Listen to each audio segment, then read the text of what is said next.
ওকে,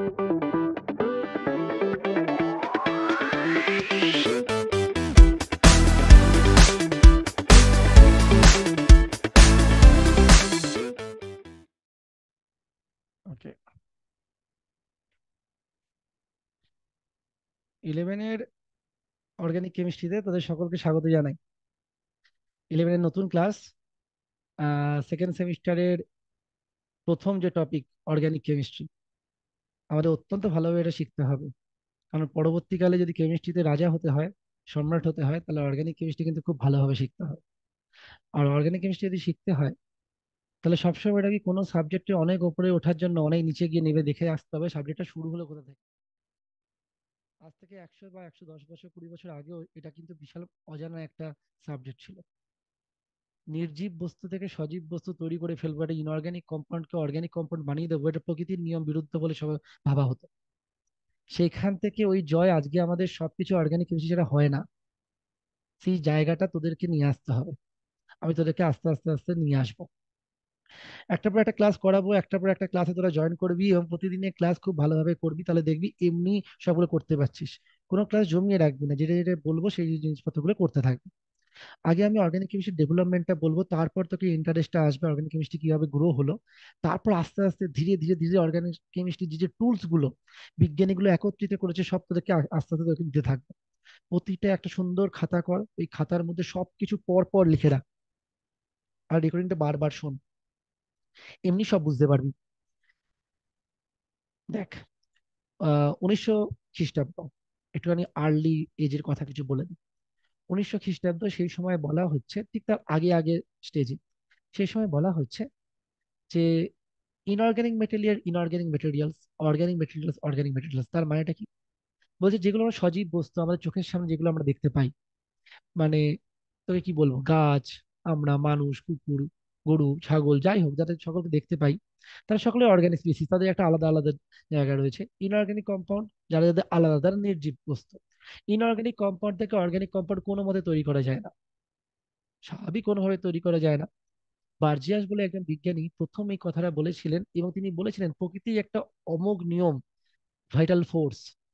এই ফোর্সে কখনো অজীব বস্তুকে সজীব করা যাবে না। ইনঅর্গানিক কম্পাউন্ডে কোনোভাবে কনভার্ট করা সম্ভব নয়। এই যে পুরো থিওরিটা, এই থিওরিটা ভাইটালিজম নামে পরিচিত। তারই ছাত্র 1828 খ্রিস্টাব্দে ভোলার একটা অ্যাক্সিডেন্ট করেন। কোইন্সিডেন্টালি একটা অ্যাক্সিডেন্ট হয়। তিনি একটা ইনঅর্গানিক কম্পাউন্ড নিয়ে কাজ করছিলেন, তার নাম অ্যামোনিয়াম সায়ানেট, NH4CnO। এই কম্পাউন্ডটাকে অস্বাভাবিক একটা হিটিং এর উপর রেখে তিনি বাইরে একটা কাজ করতে গেছেন। এবার ভুলে গেছেন যে আমি কম্পাউন্ডটাকে রেখে গেছি। আবার কিছুক্ষণ পর যখন এসে দেখেছেন যে কম্পাউন্ডের নেচার বদলে গেছে, এত পরিমাণে হিট হয়েছে, অ্যামোনিয়াম সায়ানেটটা পরবর্তীকালে গবেষণা করে দেখা গেছে যে ওটা ইউরিয়া তৈরি হয়েছে, যেটা ভাইটালিজম থিওরির বিপরীত। একটা অ্যামোনিয়াম সায়ানেট কম্পাউন্ড ইউরিয়া তৈরি হয়েছে, হতেই পারে এদিক ওদিক করে চেঞ্জ হয়ে গেছে, মানে এর এর বন্ডের সঙ্গে ওর বন্ড এত হিটিং পেয়েছে যে এরা রিঅ্যারেঞ্জ করে নিচ্ছে, হতে পারে? না, হতে পারে না। তার কারণ অ্যামোনিয়াম সায়ানেট যে কম্পাউন্ডটাকে আমরা বলেছি, সেই কম্পাউন্ডটা একটা ইনঅর্গানিক স্পিসিস। আর যেটা আমরা দেখতে পাচ্ছি যে গবেষণায় করে দেখা গেছে নতুন একটা কম্পাউন্ড তৈরি হয়েছে, সেটা ইউরিয়া, এটা অর্গানিক স্পিসিস। বুঝতে পারছো? একটা ইনঅর্গানিক কম্পাউন্ড নেচার বিরুদ্ধ, ওই পজিশনে দাঁড়িয়ে ভাবো, ওই যুগে দাঁড়িয়ে ভাবো, একটা ইনঅর্গানিক কম্পাউন্ড নেচার বিরুদ্ধ কাজ করেছে। ইনঅর্গানিক কম্পাউন্ড অর্গানিক কম্পাউন্ডে পরিণত হয়েছে অতিরিক্ত একটা হিটে।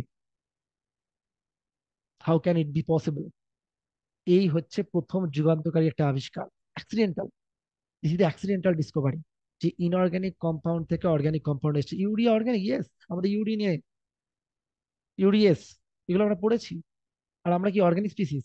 আমাদের শরীর থেকে ইউরিয়া নির্গত হয়, হয় কি হয় না? হয়তো। তাহলে আমরা শরীর থেকে নিশ্চয়ই, আমরা একটা অর্গানিক বস্তু, সেখান থেকে আমাদের ইনঅর্গানিক নিশ্চয়ই বেরোবে না। তাহলে অবশ্যই সেটা কিছু অর্গানিক কম্পাউন্ড, এবং সেটা ইউরিয়া।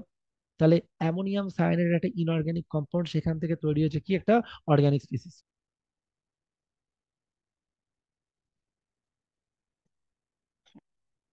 যে অর্গানিক কম্পাউন্ডের কথা বলছিলাম, যেটা ইনঅর্গানিক কম্পাউন্ড থেকে আমরা অর্গানিক কম্পাউন্ড ডিসকভারি করে ফেললাম। আমি জানি সেটা অ্যাক্সিডেন্টাল হয়েছে, কিন্তু একটা পাথ হয়ে খুলে গেছে। ভাইটালিজম থিওরি এতদিন যেটা চলছিল সেটা ব্রেকডাউন করেছে। প্রতিটা বিজ্ঞানী উদ্গ্রীব হয়ে উঠেছে, একটা নির্জীব বস্তুর মধ্যে সজীবতা খোঁজার চেষ্টা করছে। এই urea, the first discovered accidental organic compound, সে বলে দিল organic compounds can be prepared in laboratory and phenomena of isomerism in organic compound. মানে যদি ঠিকঠাক ভাবে অ্যারেঞ্জ করা যায় ইনঅর্গানিক কম্পাউন্ড, দেখবে আস্তে আস্তে অর্গানিক বিহেভিয়ার করতে পারে। আইসোমারিজম, আইসোমারিজম সম্পর্কে ডিটেলস অ্যানালাইসিস আসবো। ধীরে ধীরে অর্গানিক কেমিস্ট্রি একদম জিরো থেকে হিরো বানাবো। কিন্তু বেসিক জিনিসটা কিভাবে এসেছিল সেটা ভালো করে বোঝো। অনেক ওপরে যাওয়ার জন্য অনেক নিচে গিয়ে দেখে আসতে হয়। তাহলে ইনঅর্গানিক কম্পাউন্ড থেকে অর্গানিকের ডিসকভারি, ল্যাবরেটরির ডিসকভারি। ফার্স্ট, এটা তো অ্যাক্সিডেন্টাল ডিসকভারি হয়েছিল। ফার্স্ট প্ল্যান্ট যে ডিসকভারিটা হয়েছিল এটা হলো অ্যাসিডিক অ্যাসিড, মনে রাখবে। তাহলে শুরু করা যাক ইলেভেনের প্রথম চ্যাপ্টারে, প্রথম দিন প্রথম ভাবে শুরু করা যাক যে কি করে আমরা অর্গানিক কম্পাউন্ড বা ওই অর্গানিক কম্পাউন্ডে বন্ড লাইন স্ট্রাকচার, কিভাবে কন্ডেন্স স্ট্রাকচার কিভাবে প্রকাশ করতে হয়, আঙুলগুলো কিভাবে সেট করতে হয়, এগুলো সবকিছু আমরা ধীরে ধীরে ধীরে ধীরে বলতে শুরু করি। চলো দেখো, একটা স্ক্রিনে দেখো একটা লেখা ভেসে উঠেছে, দেখতে পাচ্ছ তোমরা সবাই। বাঁদিকে কার্বনের দেখো, সত্যিটা দেখো, কার্বন রিলেটেড কম্পাউন্ডই অর্গানিক কম্পাউন্ড, 99.9% হচ্ছে একদম কার্বন রিলেটেড কম্পাউন্ডই অর্গানিক কম্পাউন্ড। পরবর্তীকালে নাইট্রোজেন, হাইড্রোজেন, হাইড্রেট এইসবগুলোকে দেখলে তোমরা বুঝতে পারবে ইনঅর্গানিক অর্গানিক এইসব জিনিসপত্র আসবে। কিন্তু বেশিরভাগ কার্বন রিলেটেড কম্পাউন্ড, বেশিরভাগ নয়, 99.99% কম্পাউন্ডই কার্বন রিলেটেড কি হবে, organic compound. Inorganic compound carbon related হতে পারে, সেগুলো সম্পর্কে আমি প্রথম লেকচারে সব বলেছি। এটা শুনে নাও ভালো করে, যে আমরা কোনো অর্গানিক কম্পাউন্ডটা ওটা আমরা প্রকাশ করব কি করে খাতায়। খাতায় প্রকাশ করার জন্য bond line structure, condense structure এগুলো আমাদের জানতে হবে। কিভাবে প্রকাশ করবো আমরা জিনিসপত্রগুলোকে, প্রকাশ করার একটা কি নিয়ম আছে, সেই নিয়মগুলোকে আমাদের জানতে হবে। নিয়মগুলো কি কি সেগুলো একটু দেখে নাও ভালো করে। যে অর্গানিক কম্পাউন্ডের ক্ষেত্রে প্রথম হচ্ছে Lewis or non condense structure. Non condense মানে কার্বনে কটা হাত, কার্বনে কার্বনে চারটে হাত। তাহলে কার্বনের চারটে হাত দেখো, এই কার্বনের চারটে হাত 1 2 3 4 ফিল আপ করে দিয়েছি, 1 2 3 4 ফিল আপ। প্রতি কটাকে ভেঙে ভেঙে ভেঙে ভেঙে লেখা, প্রতি কটা লেখাকে ভেঙে ভেঙে ভেঙে ভেঙে লেখাকে বলা হবে Lewis or non condense structure. সেখানের মধ্যে যদি কোনো একটা হেটারো অ্যাটম যুক্ত থাকে, কার্বন হাইড্রোজেন বাদ দিয়ে যদি অন্য কোনো একটা হেটারো অ্যাটম, মানে কার্বন হাইড্রোজেন ছাড়া অন্য অ্যাটমকে হেটারো অ্যাটম যুক্ত থাকে, তাহলে সেটাকে রিপ্রেজেন্ট করেছি। দেখো অক্সিজেন, একে লুইস, দেখো অক্সিজেনের পাশে এটা যদি আরো ভালোভাবে লেখা যায়, এরকম দুটো ডট দেওয়া হয়, এটাকে বলা হয় দুটো লুইস ডট স্ট্রাকচার। তোমরা কেমিক্যাল বন্ডিং এ পড়বে, খুব ভালোভাবে জানবে যে কি করে ওই যে লুইস ডট গুলো কি করে এলো। আমরা জানি যে কোনো বন্ড যদি তৈরি হয়, একদম সেকেন্ড পিরিয়ডে যদি কোনো বন্ড তৈরি হতে থাকে, মনে রাখবে সবাই 8টা অক্টেট ফিল আপ করতে চায়, মানে তার চারদিকে 8টা করে ইলেকট্রন থাকতে চায়। তুমি কার্বনের দিকে তাকাও, কার্বনের চারটে হাত রয়েছে। পাউলি এক্সক্লুশন প্রিন্সিপাল বলে একটা বন্ড সবসময় দুটো ইলেকট্রন নিয়ে তৈরি হয়। তাহলে কার্বনের চারটে যে বন্ড দেখতে পাচ্ছ, চারটে বন্ডে কি 8টা ইলেকট্রন তো হয়ে গেছে। হাইড্রোজেন ডুবলেট ফিল আপ করে, সেই জন্য প্রতিটা হাইড্রোজেন দেখো একটা একটা করে বন্ডের সঙ্গে যুক্ত রয়েছে। কিন্তু অক্সিজেনের ক্ষেত্রে অক্সিজেন অক্টেট ফিল আপ করতে চাইলেও অক্সিজেনের চারিদিকে দেখো দুটো বন্ড রয়েছে। দুটো বন্ড মানে কি, একটা হচ্ছে এদিকে দুটো ইলেকট্রন, উপরে দুটো ইলেকট্রন, মোট কটা ইলেকট্রন হলো 4টে ইলেকট্রন বন্ডিং এ ইউজ হয়েছে। নন বন্ডিং এ কটা ইলেকট্রন রয়েছে, আরো 4টে পড়ে আছে, এই 4টি হচ্ছে লুইস ডট। ওগুলো ডিটেলসে তোমরা কেমিক্যাল বন্ডিং এ পড়বে। তাহলে আমরা ওই প্রকাশটা দেখাচ্ছি, যে প্রকাশটা কি কি ভাবে হতে পারে, একজন অর্গানিক কেমিস্ট সে কি কি ভাবে, বা অর্গানিক, তুমি যখন পড়ছো তুমি নিজেকে অর্গানিক কেমিস্ট ভাবতে শুরু করো। প্রথম দিন থেকে নিজের মধ্যে ওই পরিমাণ পাওয়ার নিয়ে আসো, যে আমি পারবো, মানে আমি পারবো ভালো করে, আস্তে আস্তে ধীরে ধীরে ধীরে ধীরে সব শিখবো, একদম নিচু লেভেল থেকে টপ লেভেল পর্যন্ত ঐশ্বরিক শক্তির অধিকারী হবে তো। তারপরে লুইস নন কন্ডেন্স স্ট্রাকচার থেকে পার্সিয়ালি কন্ডেন্স স্ট্রাকচার এলো। পার্সিয়ালি কন্ডেন্স স্ট্রাকচারে বললো হাইড্রোজেন গুলোকে আলাদা করে লিখতে হবে না, হাইড্রোজেন গুলোকে একসঙ্গে লিখে দাও। হ্যাঁ হ্যাঁ, হাইড্রোজেন গুলোকে একসঙ্গে লিখে দাও, ওগুলোকে আলাদা করে লিখতে হবে না। ও ড্যাশে আমরা বুঝে নেবো, আমরা বুঝে নেবো ওর মধ্যে সিঙ্গেল বন্ড আছে, যাকে বলে পার্সিয়ালি কন্ডেন্স। আর একদল বিজ্ঞানী এসে বললো না না, আর অত সময় নেই, সবগুলোকে একটু এক জায়গায় কর। মানে একে দেখ, এই যে সিএইচটা, এ তো সিএইচ সঙ্গে জুড়ে আছে, তাহলে এরকম করে লেখ না, এই সিএইচটাকে এখানে লিখে দিয়ে এর সঙ্গে যেহেতু সিএইচ দুটো জুড়ে আছে, দুটো লেখ, আবার সিএইচ এর সঙ্গে ওই জুড়ে আছে সেরকম ভাবে লেখ। মানে বুঝতে পারছো ব্যাপারটা কোথায় নিয়ে যাচ্ছে। যে প্রথমে ছিল হচ্ছে ওপেন, সেখান থেকে এলো কোথায়, সেখান থেকে এলো মাঝ বরাবর, বললো হাইড্রোজেন গুলোকে শুধু বাদ দে। তারপরে বিজ্ঞানী বললো না না, শুধুমাত্র যার সঙ্গে যার কানেকশন আছে সিএইচ এর সঙ্গে তো তিনজনেরই কানেকশন রয়েছে, তাহলে সিএইচ কে মধ্যখানে রাখ, দুটো সিএইচ থেকে একসঙ্গে কর, ওই এইচ গুলোকে এক জায়গায় রাখ। একদম লাস্ট যে পার্টটা এলো সেটা হলো মলিকুলার ফর্মুলা। বললো না, সে কি বললো, প্রতি কটা এলিমেন্টকে আলাদা আলাদা কর, কার্বন গুলোকে কর হচ্ছে একসঙ্গে, হাইড্রোজেন গুলোকে একসঙ্গে কর, অক্সিজেন গুলোকে আলাদা জায়গায় কর। ইউ আন্ডারস্ট্যান্ড যে সবকটা কিন্তু রিপ্রেজেন্টেশন, রাইট রিপ্রেজেন্টেশন, সবকটা রিপ্রেজেন্টেশনের সঙ্গে তুমি ভবিষ্যতে মুখোমুখি হবে, যা কিছু হতে পারে। তুমি এই চারটি রিপ্রেজেন্টেশন তোমার হাতের মুঠোয় রেখে দাও। প্রথমে কি সবকটাকে ভেঙে ভেঙে লিখেছো, ঠিক আছে, এটাও দরকার। সেকেন্ড ডেটটা কি বলেছে, বলছে না হাইড্রোজেন গুলোকে আলাদা করে রাখা যাবে না, হাইড্রোজেন গুলোকে একসঙ্গে করো, সেটাকে বলে পার্সিয়ালি কন্ডেন্সড। তারপর বললো না, ওরম ভাবে দেখিস না, বলে একটা যেখানে কার্বন যে সে কটার সঙ্গে যুক্ত আছে সেই জায়গাটা দেখ, তোমাদের ফুললি কন্ডেন্স। তারপরে হচ্ছে মলিকুলার ফর্মুলা, বলছে না প্রতি কটা এলিমেন্ট গুলোকে এক এক জায়গায় সেপারেট করে দে। আরেক ধরনের স্ট্রাকচার আমরা শিখবো, সেটা হচ্ছে bond line structure, very very interesting, মানে এর থেকেও আরেক ধাপ এগিয়ে। বলছে কি, সেটা হচ্ছে bond line structure, very very important. Bond line structure ভালো করে দেখে, বন্ড লাইন স্ট্রাকচার। দেখো, বন্ড লাইন ফর্মুলা কি জিনিসটা, বললো না শুধুমাত্র, শুধুমাত্র শুধুমাত্র আমরা, এক সেকেন্ড, এক মিনিট,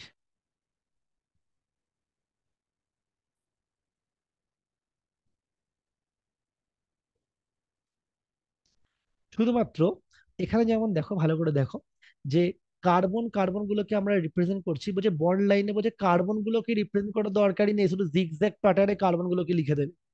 জিগজ্যাগ প্যাটার্নে শুধু কার্বন লেখো, হাইড্রোজেন গুলো যে আছে সেগুলো আমরা বুঝে নেবো। শুধু হেটারো অ্যাটম থাকলে বলো, না হলে বলো না। আন্ডারস্ট্যান্ড কি বলছি? বলছে এই যে কার্বন গুলো রয়েছে না, 1 2 3, এই কার্বন গুলোকে বলছে আমরা বুঝে নেবো এরকম ডট ডট ডট দিয়ে, এই ডট ডট ডট দিয়ে। হাইড্রোজেন বলার দরকারই নেই, হাইড্রোজেন গুলো আছে আমরা বুঝে নেবো। যদি তারা সিঙ্গেল বন্ডে থাকে শুধু এটা মেনটেন করার চেষ্টা করো, যদি তারা সিঙ্গেল বন্ডে থাকে তাহলে 109 ডিগ্রি 28 মিনিট, যদি ডবল বন্ডে থাকে তখন 120 ডিগ্রিতে, আর যখন ট্রিপল বন্ডে থাকে তখন সেটা 180 ডিগ্রিতে থাকে। এই কথাটা মনে রাখবে, যখন সিঙ্গেল বন্ডে থাকে তখন 109 ডিগ্রি 28 মিনিট, যখন ডবল বন্ডে থাকে তখন 120 ডিগ্রি, যখন ট্রিপল বন্ডে থাকে তখন সেটা 180 ডিগ্রিতে থাকে। ওকে, চলো শুরু করা যাক। তাহলে বন্ড লাইন স্ট্রাকচার সম্পর্কে আরো ডিটেলস অ্যানালিসিস কি করে করতে হয় সেটা ভালো করে বুঝে নাও, যে কিভাবে কিভাবে করতে হলো। যেখানে কার্বনটাই শুধু রিপ্রেজেন্ট করবো, হাইড্রোজেন রিপ্রেজেন্ট করার কোনো দরকারই নেই, আমরা বুঝে নেবো হাইড্রোজেন আছে, আর যদি কখনো হেটারো অ্যাটমস থাকে সেগুলোকে আমরা রিপ্রেজেন্ট করবো। ওকে,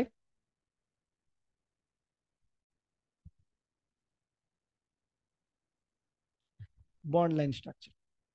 ওকে, তাহলে আমি কি বললাম এখানে, শুধুমাত্র কার্বন গুলোকে আমাদের রিপ্রেজেন্ট করতে হবে।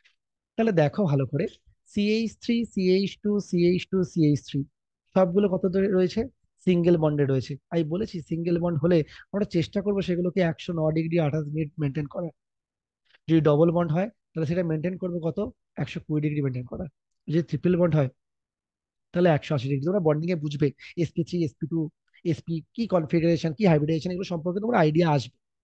তো দেখো তো পুরো কার্বন গুলোকে রিপ্রেজেন্ট করে দিয়েছি শুধুমাত্র, ওপরে যে লেখাটা দেখেছি সেখানে দেখো কার্বন গুলোকে রিপ্রেজেন্ট করে দিয়েছি 1 2 3 4 5 6। বাকিগুলো হাইড্রোজেন গুলো বসিয়ে নেবো আমরা, এটা ফুললি আল্ট্রা কন্ডেন্স করে দিয়েছি বন্ড লাইন স্ট্রাকচার। এখানে দেখো ডবল বন্ড গুলো দেখতে পেয়েছো, কার্বন কার্বন মধ্যে ডবল বন্ড, দেখো ডবল বন্ড দিয়ে দিয়েছি, ট্রিপল বন্ড দিয়ে দিয়েছি। এই অ্যাঙ্গেলটা কত চেষ্টা করেছি, এই অ্যাঙ্গেলটা 120 ডিগ্রি মেনটেন করার চেষ্টা করেছি। এই অ্যাঙ্গেলটা কত ডিগ্রি চেষ্টা করেছি, 180 ডিগ্রি মেনটেন করার চেষ্টা করেছি। এখন যদি তোমাকে বলা হয় যে CH3 ট্রিপল বন্ড সিএইচ, এর তো এর একটা বন্ড লাইন স্ট্রাকচার রাখো তো। আমি কি বলেছি, কার্বন গুলোকে রিপ্রেজেন্ট করার জন্য বন্ড লাইন স্ট্রাকচার রাখতে হবে।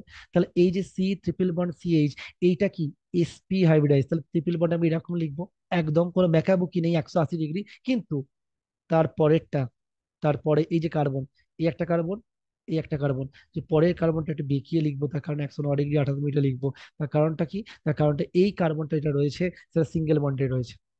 তাহলে এর রিপ্রেজেন্টেশন কেমন হবে, এরকম হবে, ব্যাকা টাইপের হবে।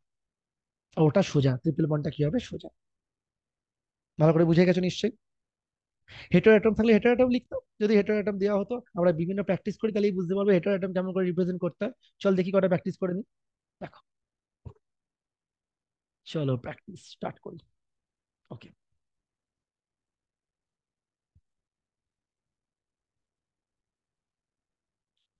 দেখো।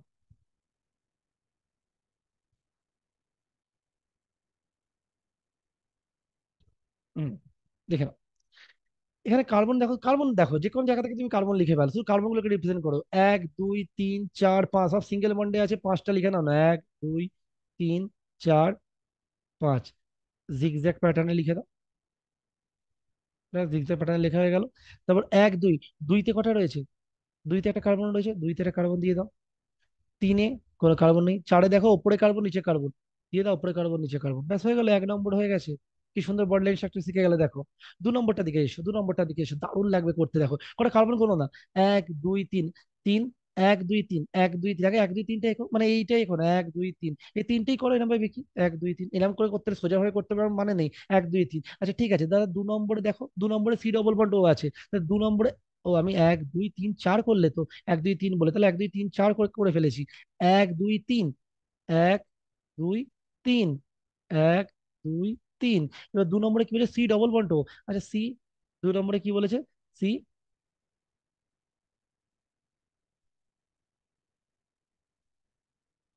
Double bond. ওকে, 1 2 3, 1 2, দুই হচ্ছে সি ডবল বন্ড। তো 2 নম্বরে আবার কি আছে? আবার একটা সি আছে।